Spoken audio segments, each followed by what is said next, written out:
DS Reddy புக்கில் bank ரிகான் சாப்டரில் exercise 15 பார்க்கலாம். Balance as per cash book கொடுத்துட்டாங்க. Overdraft 1500. ஓகேயா? சரி, ஆட் லெஸ் எழுதிக்கோங்க. ஆடில் வந்து இந்த amounts which will increase overdraft you have to add. நான் ஏற்கனவே ஓடியாக இருக்குது. ஸோ எது இன்க்ரீஸ் ஆகும் அதை ஆட் பண்ணணும். லெஸ்ஸில் வந்து the amounts which will reduce the overdraft அதை மைனஸ் பண்ணணும். Okay, first transaction interest charge by bank not in cash book, அதாவது பாஸ்புக்கில் மட்டும் இருக்குது. ஸோ ஏற்கனவே நம்ம பணம் தரணும். அப்போ இன்ட்ரெஸ்ட் சார்ஜ் பண்ணால் we have to pay more. இப்போ பி போட்டுவாங்க. Interest not in cash book 50 rupees.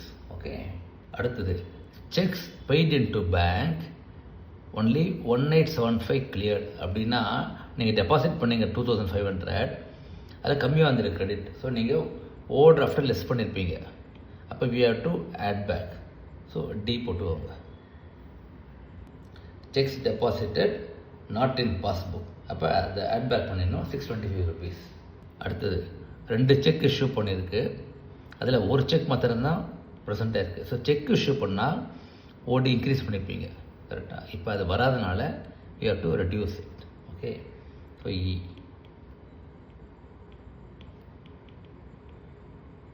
Check issued not in passbook yet. எவ்வளோ அமௌண்ட்? ஒன்லி 750 தான் வந்திருக்கு. அப்போ 1500 வரல, அதை மைனஸ் பண்ணிடணும். ஓகே, அடுத்தது dividend 450 collected by bank. So dividend collect பண்ணால் பேங்க்கில் ஓடி ரெடியூஸ் பண்ணியிருப்பாங்க. அப்போ நம்மளும் இங்கே ரெடியூஸ் பண்ணிடணும். So F